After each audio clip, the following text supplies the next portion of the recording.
Hi, I'm Jason Markosoff, in for Jamie.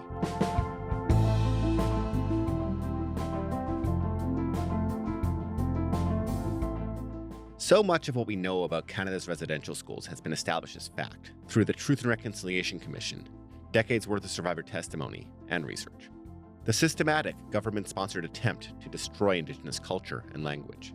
More than 150,000 Indigenous children and youth were taken from their families and required to attend these schools. Several thousand students died. Although all of this is well documented and verified, in recent years there has been a growing discourse calling those facts into question. Researchers, commentators, and some politicians have really zeroed in on the 2021 discovery of suspected graves near a former residential school in Kamloops. They take some imprecise claims about what was found, along with the lack of excavation so far, and use that as proof to argue that the whole official narrative is wrong. Academics and Indigenous leaders call this residential school denialism, similar to Holocaust denial. Many of them have called for condoning or denying residential school history to be added to the criminal code as a form of hate speech. Earlier this month, a Nunavut senator brought forward a motion to amend Bill C-9, the Liberals' anti-hate bill, to do just that, but the Senate voted it down. Sean Carlton and Nigan Sinclair have been tracking the rise of residential school denialism in Canada. They both teach in the Indigenous Studies Department at the University of Manitoba, and they have a book coming out on this issue in September. It's called Truth Before Reconciliation: Confronting Residential School Denialism. Hey, Sean. Hi, thanks for having me. Hey, Nigan. Bonjour, hello. Nigan, it's great to be with you. I'm usually on a power and politics panel with you, but nice to be on the other side of the microphone from you. It's great to be talking. Like I mentioned in the introduction, the Senate rejected the amendment to C-9 that would have criminalized residential school denialism. Pierre Moreau, he's the Carney government's point man in the Senate. He argued that there wasn't legal analysis or consultation before the amendment was introduced. But despite that, there continues to be this big push for legislation to criminalize residential school denialism. Sean, is that something you would support? Well, I think we need to start actually with why the Liberal government decided not to include residential school denialism in a bill that is about combating hate and racism, knowing how severe residential school denialism has become. Despite their efforts to say that they want to challenge it, didn't include it in the bill in the first place. And I know that there is a lot of discussion about whether this is the right move. And a lot of people will say it's an infringement on free speech. And Nigan and I have actually explained how criminalization of Holocaust denialism, for example, hasn't necessarily been the most effective way of challenging it. So there's lots of different arguments, but I think what is important in this conversation is that currently, in 2022, the Conservatives introduced a private members bill that then got picked up by the Liberals to criminalize Holocaust denialism, right? The willful downplay, minimization of a genocide far away a long time ago. And this has created a situation where the willful downplay, denial, minimization of a genocide much more recently in our own backyard is fine. And this has created, I think, a legal imbalance that many Indigenous leaders and legal experts have pointed out and called for the Canadian government to address. And I think that's, in short, why we're here. Nigan, what are your thoughts on the question of whether to criminalize residential school denialism? What Sean said is absolutely correct. There's a legal imbalance here. And I think on top of that, it's also created a situation in which there's more division.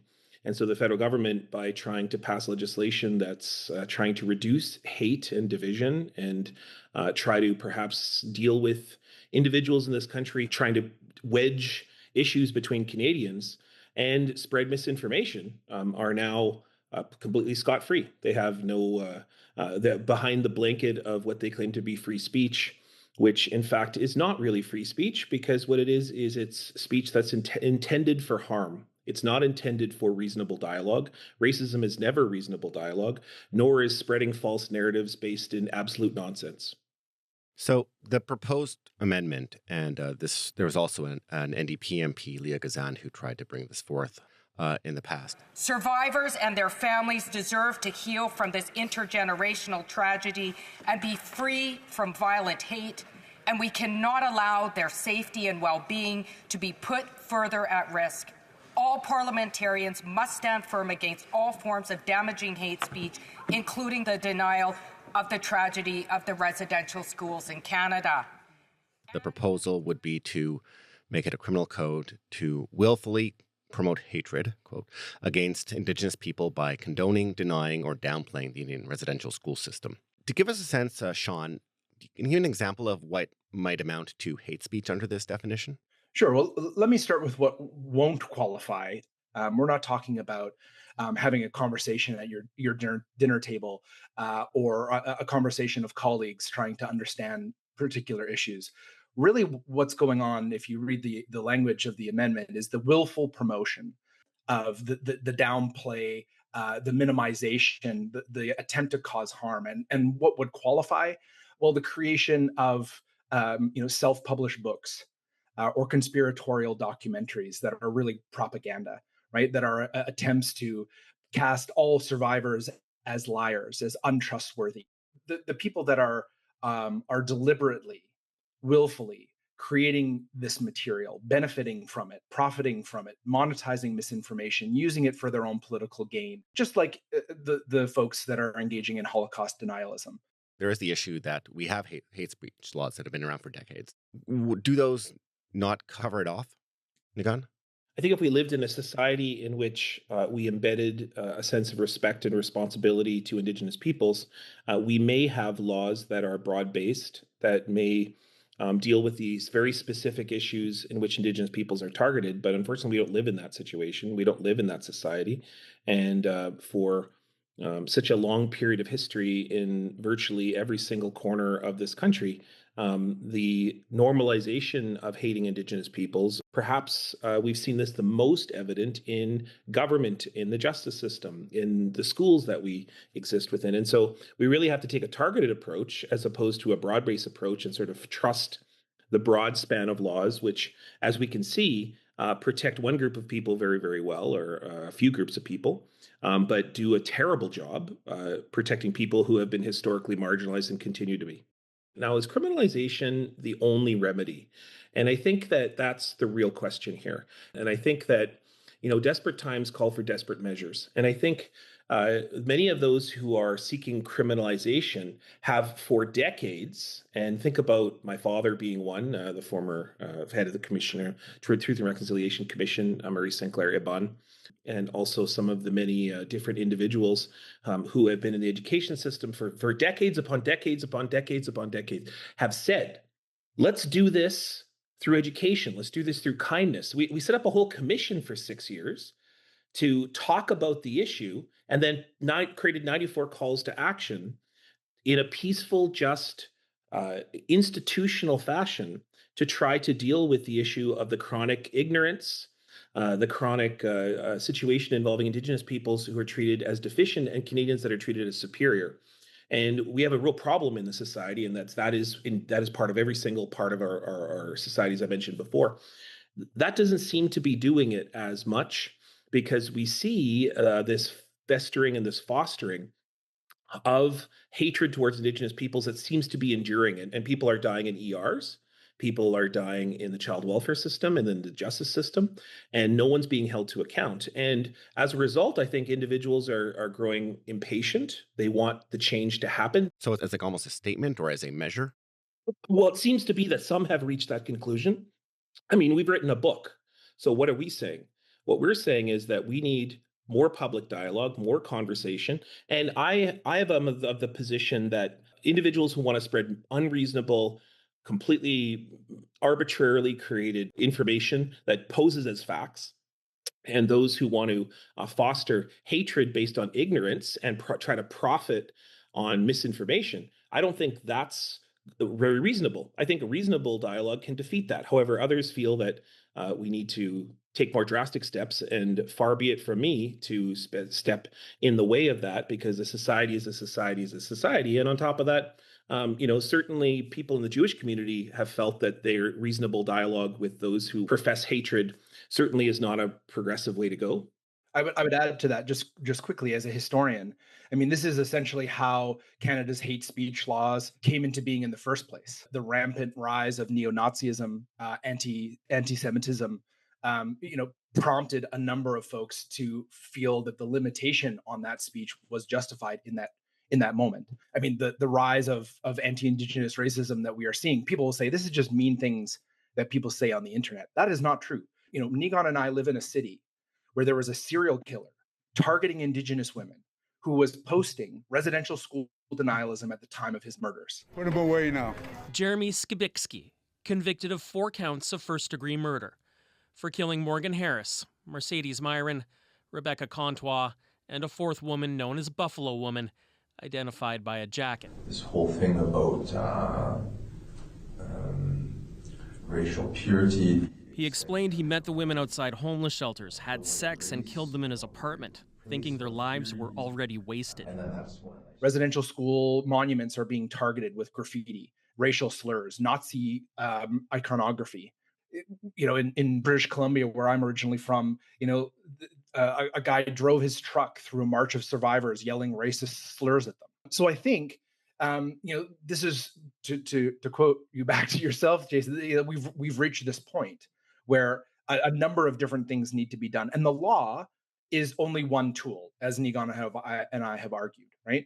And we need to recognize also that actually Canada's hate speech laws, right, and haven't been very effective, actually. And many legal scholars argue that it's largely symbolic to actually get a prosecution on these issues. Like, there have only been a handful, but it's still important to do because it signifies that Canada is a country that is committed to tolerance, compassion, mutual respect, and not hate and racism.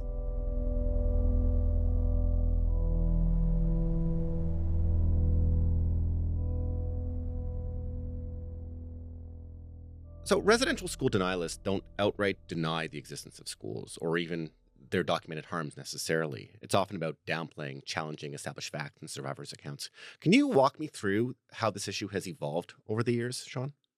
As Nigon mentioned off the top, residential school denialism is certainly on the rise, but it's not new. In fact, many of the arguments that denialists will try to use, it's well-intentioned. It was a system of the past or of the times that we can't critique. Abuse is being exaggerated. Deaths didn't happen or they were natural. Many of these arguments have been used from the beginning of the system to justify its ongoing operation, to downplay or dismiss critiques by students or parents or community leaders. Arguments such as? The system was well-intentioned, that it was necessary. Indigenous people should be grateful for the education that was being provided. Indigenous people are inferior and we're trying to uplift them. And you see a lot of that argument in the residential school denialist books and documentaries, right? That Canada the Good tried to help out Indigenous people. Mistakes maybe were made, but we need to move forward and realize how grateful Indigenous people should be. And that's really just putting, a positive spin on a genocidal system. I think we need to realize that the folks that are mostly engaging and creating deliberately this content have that agenda. The problem with dealing with many residential school denialists is it's like playing whack-a-mole. As soon as you hit one, then 2 others pop up because it's seen as profitable. And you can gain attention and eyeballs and then therefore monetize that. We're always going to have individuals that want to profit on miseducation, on the fact that Canadians just generally don't know what happened in the schools. But there are increasingly more and more, if you go to any school these days, one of the most popular days at that school is Orange Shirt Day, where students talk about it. They talk about what it means, but also most importantly, what they can do about it. And so I think this is going to perhaps be at a moment of an apex at some point in the near future. And then as younger people take over, there is a fluency about not just Indigenous history, but Canadian history, because that's what residential school history is. It's about Canadian history, that young people understand this more than ever. And they just simply won't tolerate people who want to say that there's fire in a theater when there's no fire. They just won't tolerate it.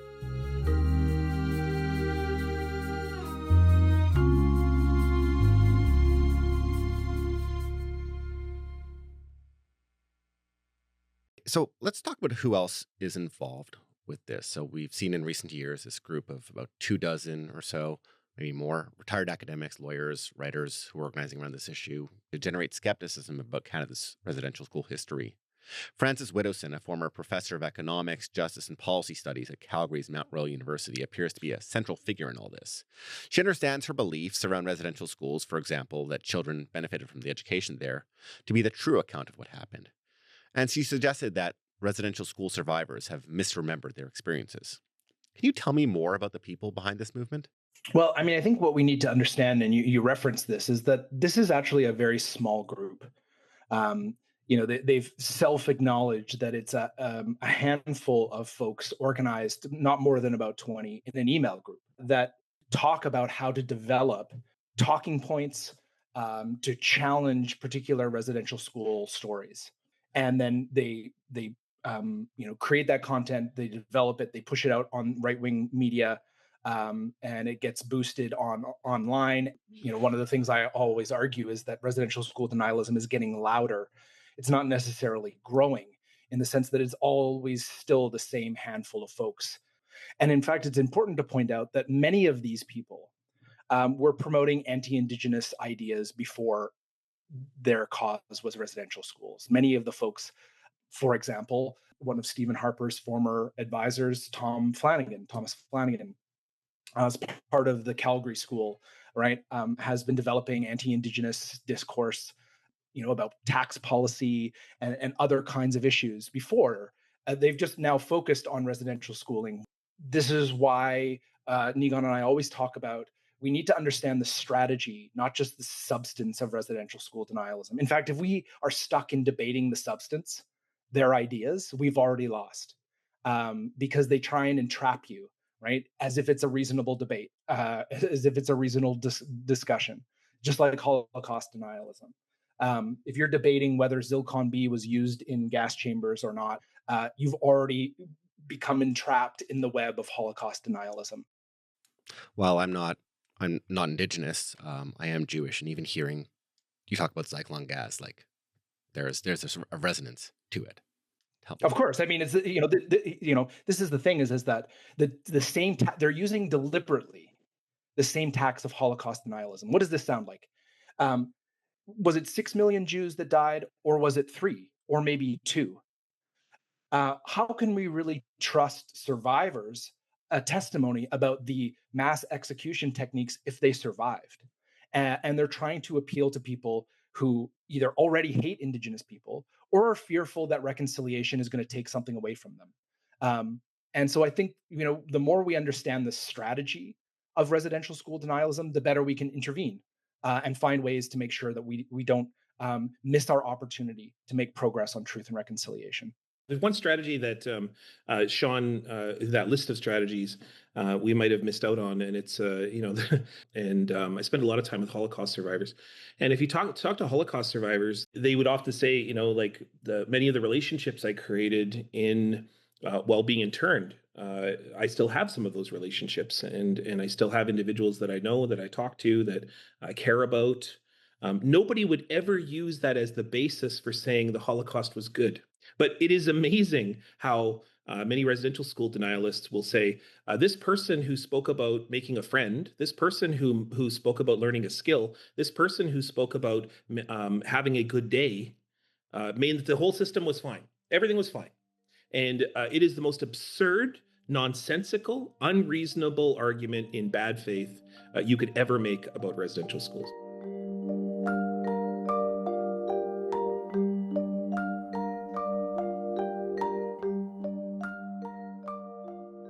Let's unpack what's become the root in the last 5 years or so of the arguments of residential school denialism.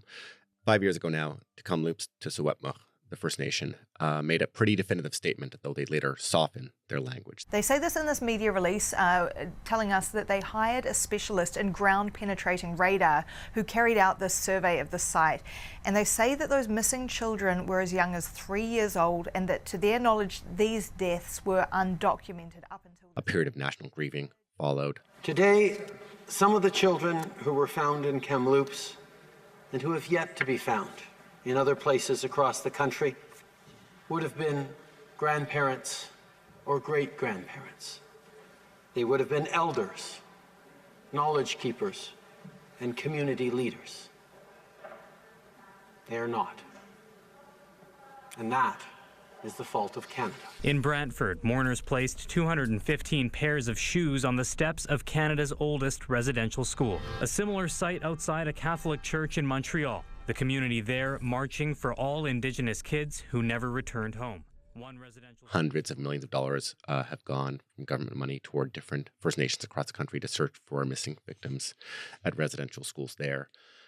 The first statement issued by the Kamloops First Nation about the grave sites was done in more certainty, but then the explanation became more ambiguous later on. Sean, can you walk us through that? Sure. Well, I mean, I think the first thing that we need to start with is actually that, for a lot of Canadians, this came out of nowhere. But, the Truth and Reconciliation Commission had a whole volume 4, on unmarked burials and missing children. And calls to action 71 to 76 address the need for more work to be done on learning more about deaths and missing children in residential schools, because government and churches still did not give all the documents to the TRC, right? And so Kamloops was one of the nations doing this work. They already knew that more than 50 children died at that school, and they were using different forms of technology, including ground penetrating radar, to examine sites of interest. And what they did is they combined their oral history with archival information and GPR technology. And their preliminary announcement was that they had confirmed that there were these additional deaths. And what they were, trying to do is, even the GPR technologist, right, who did that survey, explained that, GPR can't determine that there are graves or bodies, right? But with additional information, sites of interest can be confirmed. The problem is that this is confusing. And I think a lot of folks, Indigenous, non-Indigenous, in the media, in politics, didn't understand, including myself, right, as a historian, what was being discussed. And denialists saw an opportunity in that ambiguity. And so what has happened in the last number of years is that as Indigenous people are trying to learn more about deaths and missing children in these institutions, denialists are trying to hive off support. They're trying to create a backlash narrative to distract people away from the fact that, for example, in Ontario, the coroner launched an investigation to get more access to records from church and state, and confirmed an additional 220 deaths in that province that the TRC didn't report. Right? That's not getting attention. What's getting attention is the mass grave conspiracy theory that a lot of these denialists have dined out on for 5 years and used to challenge and delegitimize Indigenous communities, denigrate Indigenous children on the internet for money. Right? That's what's going on. I take your point, Sean, that the Truth and Reconciliation Commission had discussed this at length, and this was known and unpacked and researched at length about unmarked burial sites, people who died there. But it wasn't until the discovery at Kamloops that we saw, this large public outpouring of sorrow, of grief, of, small children's shoes in memorial sites. And then 7 weeks after that original statement by the First Nation came, the archaeologist, as you were mentioning, Dr. Sarah Beaulieu, hired by the nation to oversee this search, said, quote, "With ground-penetrating radar, we can never definitively say that they are human remains until you excavate, which is why we need to pull back a little bit and say they are probable." What impact did the debate about that have? Let's be clear for just a minute here. And I think that this is where we get into the macabre element of the podcast, or the discussion involving residential schools.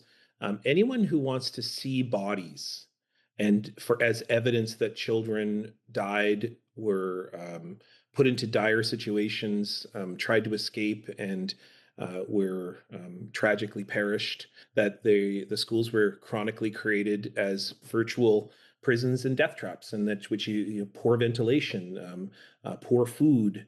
The fact is that there was situations of dire harm in almost every single job that you did within the residential school, from farm work to housework to laundry.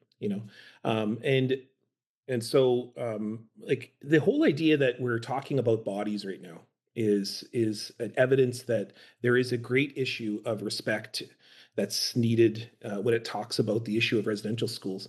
I wonder sometimes when what would it be like if you were a person who experienced a genocide and that you were asked to show us the bodies?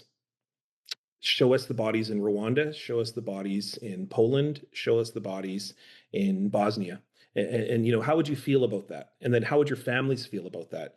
And then on top of that, if somebody said that those bodies didn't exist and they were just all made up because you're trying to make money, and how would that build into a nation? And so, this whole idea, anyone who wants to see bodies, doesn't understand that what science is that when bodies are buried inappropriately, which undoubtedly was the case, you would have organic material that wouldn't just stay in a fixed location. It's going to take decades upon decades, up to a century, to be able to figure out through soil testing, because you want to treat that gravesite with the respect and dignity that it deserves. You can't just go in there with a bulldozer and just start, it's absurd just even talking about it, that we're going to go in there and sort of just start blasting away at the land and think that this is some sort of respectful process that's going to build a healthy relationship in the country. And so what I can say about the idea of searching for bodies is that I hope that we do so with a great deal of respect. I hope that there's a warning on this podcast, that the fact that we're even talking about it, and that it's a situation of distress for somebody like myself. When I would go to residential school events, and I went to virtually, a large segment, maybe more than almost anybody else because of my father's role within the Truth and Reconciliation Commission, every single event put me into crisis.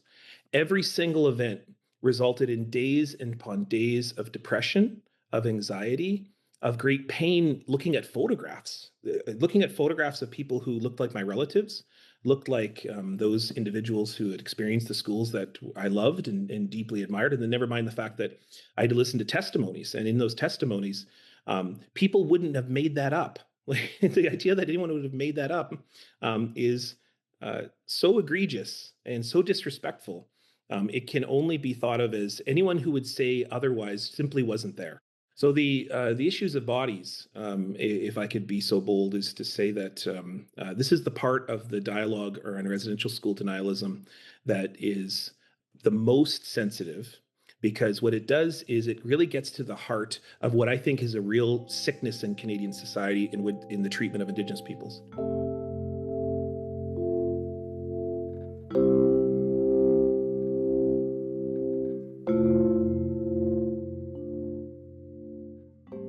The Globe Mail has reported last month that the nation is scheduled to do a site excavation, some archaeological work. Nigan, what's the importance of that? Is that to quell the debate, or is it for the more broad pursuit of truth and continuing to do that work called on by the Truth and Reconciliation Commission? If there's anything that is proven time and time again, it is that those who have been most impacted by Canada's aggressive, destructive, genocidal policies have been the first to step up to talk about how we can move together positively. No excavation is being done in response to a denialist claim or to the ignorance of Canadians or the misinformation that Canadians have been fed for 150, 130, 100, whatever it is, years. The reason that Indigenous communities are seeking excavations, and in whatever ways that looks like, is because we have nephews, nieces, children, sons and daughters, and in my case, uncles and aunties, grandparents that have never been found, that they went to those schools and no one ever knows what happened to them. Or if we did know, we only know small shadows of what had happened to them. in order for us to move together, we have to understand that this is a situation all of us are going to have to deal with for the rest of our lives, and probably for our generations to come lives. Because this is a blemish, a tragedy, a harm, a wound that all of us are carrying. And as a result, we all have a responsibility to take care of each other, to be kind and to be generous. Because that's the only way that healing happens, is through listening and through walking together, helping each other when we stumble and when we fall. And I think probably most of all is that, we've got to build a lodge together. We've got to build a home together. We've got to build a nation together. And it's going to be done much more so through conversations like this than it will ever be through denying, credentialed truths. To wrap up, Sean, this denial and this questioning of the established record, what impact do you think it's having on the relationship between Indigenous people and non-Indigenous people more broadly in the country? Well, I think the goal of denialists is to try to shake public confidence in reconciliation generally, right? And they're using residential schools as the wedge. And that would mean you see, this questioning, not of just residential school truths, but of land claims, of Indigenous partnerships, trying to dehumanize and discredit and delegitimize the work of reconciliation, of what Nigan just said, of the building of a lodge, a home, a future together. That's what it's threatening. And I think that Canadians want to develop a stronger and better future that we can all be proud of. And reconciliation is an opportunity rather than a threat.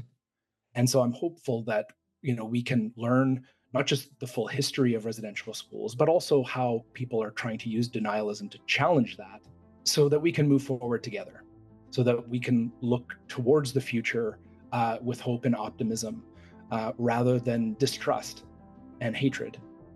Sean, Nigan, thank you so much for this conversation. Miigwech, thanks. Thanks so much, Jason.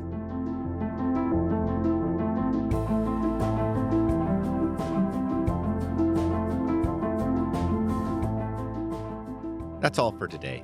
I'm Jason Markusoff. Thanks for listening to Front Burner.